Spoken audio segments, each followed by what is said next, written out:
J, and we are live a little later than normal today, and once again having troubles with YouTube on the laptop. Not entirely sure why that is. So you've got me on my mobile, so I'm speaking a little louder just so you can hear me.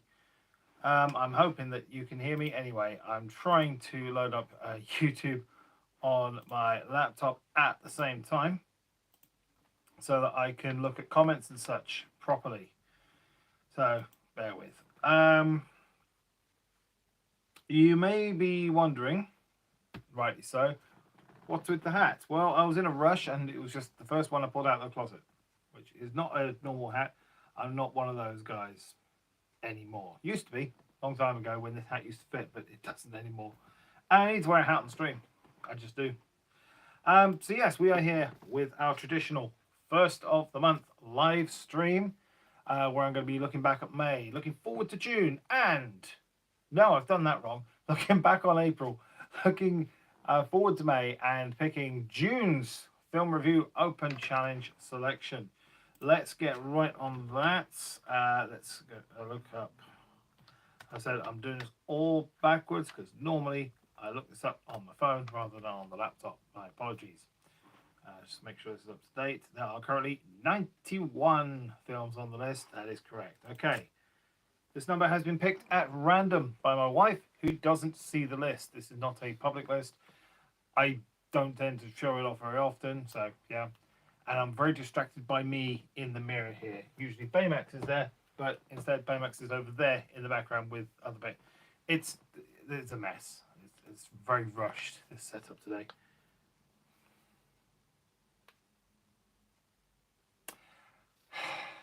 I know what film this is, even without looking this up, because film choice number 1, which I think is one of the most common choices, and that means June's selection for the film review open challenge is The Little Shop of Horrors. Okay, so this is sort of unscripted, but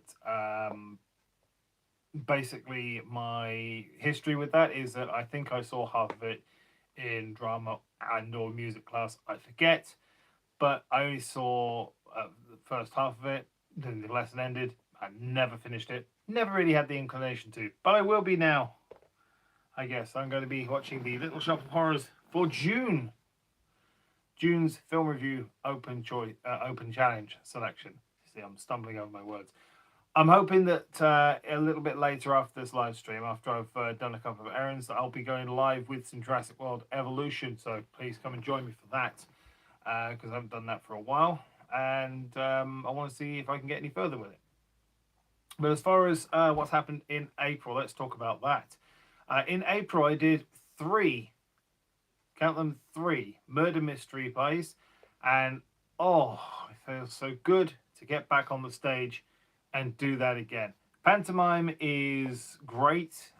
It's a way of really having some fun with the role. Stuff goes wrong, and it's fun.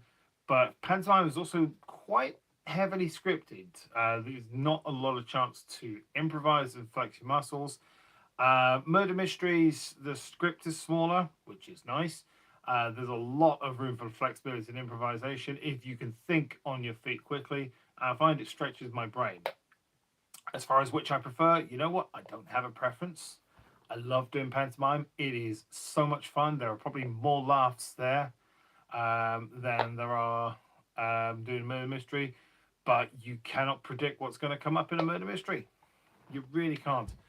So yeah, they're both really fun. And Alternate Shadows are doing some more murder mysteries starting very soon. I won't be in this lot because I'm going to basically take a break for a bit. My wife will be in some shows though, and it's going to be a good time. It's going to be a fun time. So if you're in the Medway area, have a look for Alternate Shadows Theatre Group. Check out when they are going to be performing, when and where, and you will have a fun night. And it's fairly well priced as well. So that's good. Right, I put out the Greatest Showman review this month, which included quite possibly the toughest opening skit I have done to date. I think May's will be a lot easier. But let's have a look at some numbers briefly. 388 subscribers. My subscriber count jumped right up. Lovely. Don't want quite at 400, but we'll get there. We'll get there. Unless I do something really stupid, of course. But I doubt that. Anytime. I'm usually pretty careful about what I do. But the Greatest Showman review, I'm getting some good comments and feedback on that one. The person who selected it has said that I did a great job with it. A couple of other people have said that it's good. Do you know it was tough because I didn't find a lot wrong with it, and that sometimes is harder when you have a film which you come away from that thinking, "Huh, that was really good. I can't think of anything wrong." You have to dig for something wrong, and I'm not a negative reviewer. I will give its compliments, as you can see from the review. But if you can't find anything negative, then that really says something about you as a reviewer. You need to find something that you can improve on, or something that you can something you can say, yeah, you know what, this could have been better. The story is too succinct. There's not enough development here. This isn't a biopic or biopic, that kind of thing. Which is why when it comes to something like Clueless, Clueless is a bad example. What's the one? Draftsman's Contract. That was it. I couldn't think what it was there. A film that I reviewed about 2 years ago. Couldn't stand it. I didn't find any enjoyment out of it, not one bit. And it's a case of, man. And I went into that one harshly, and I know that I got into a bit of a debate with someone in the comments over it, and it was a well-meaned debate. It's somebody who enjoyed the film, but there's a difference between something being niche and not accessible whatsoever, or a difference between something being niche but also accessible at the same time. I use Fantastic Beasts and Where to Find Them as a pretty good example, actually. The first film, as a non-Harry Potter fan, I really enjoyed the first film. I thought, this is good. It makes sense, and all of it's good. Second film lost me completely, and it was missing a third act. I have seen the third one at the cinema, actually, and I owe YouTube a quick review. I owe you guys a quick review. I just haven't got round to it recently. I don't know. I don't know whether it's the fact that I've lost the spark for doing quick reviews, whether it's the fact that I just wanted to go to the cinema and enjoy it. And to give you a quick synopsis, it's fine. It's not perfect. There are plot holes aplenty, but it's more accessible than the second one. It's better than the second one, but not as good as the first one. I'm not a big fan of the direction they're going, and I will see 4 and 5 if they come out, because it's something my wife wants to see. Fair enough. Compared to something like Sonic the Hedgehog, where I came out really excited to tell everyone about it, I don't really want to go on the internet and tell everyone.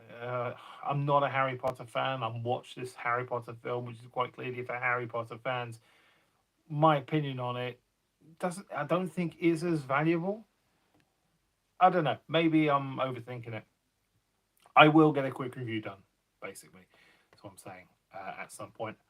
I've had ideas about stuff to write recently, but I've not really got round to that. I need to put some more time into into creative energy. Tell you the truth, I've recently acquired an Xbox Series S, and I have been playing that pretty much in all my spare time. And I know that's not a great thing to say, but I'm looking to get it set up so that I can live stream directly from that as well, which would be great, because we could just have a casual Halo night and watch me get killed over and over and over again. Because Bradley J. Badly Plays Halo sounds like a good time. Those will, however, feature a lot of swearing from me and anyone who I have on with me in the party, but we'll see. But like I said, tonight I'm going to be doing a bit more Jurassic World Evolution for about an hour or so, I think. Just because I haven't done it for a while. I played a little bit on my holiday, which I took this month as well. The holiday really helped me, actually. It was really nice to get away, see my mum again, and yeah, it's been nice. Yeah. Um, right. Okay. I don't think there's much more I can do. Oh yes. Yeah. So May, I don't really have anything big planned for May. Lilo and Stitch is the review for this month. I've recently acquired a selfie light tripod ring thing so that I have better lighting on the green screen. I'm probably going to be making use of that for Lilo and Stitch.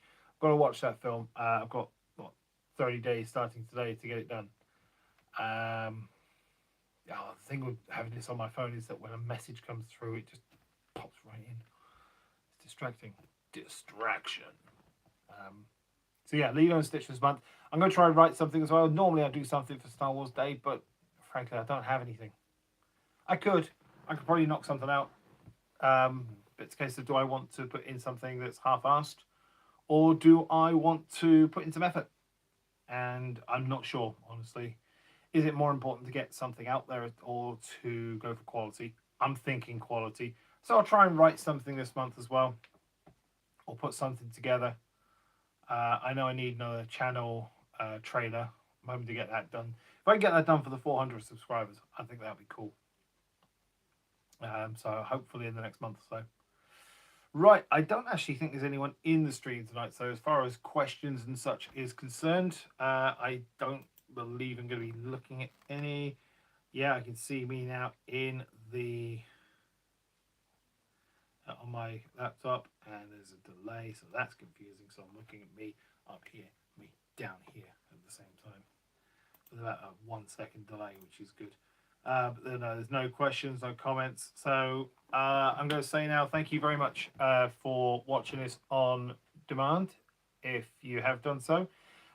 If you haven't checked out my review of The Greatest Showman, please do. That opening skit, as I said, one of the toughest things I did. I even did a making of video where I go through it and say what each bit had me having difficulty with. So that's worth a look as well, if you're interested in that kind of thing, and seeing how much of what I did was actually intentional, because the answer may surprise you. And on that clickbait, I'm going to go. I will see you in a bit for Jurassic World Evolution. In the meantime, though, thank you very much for watching.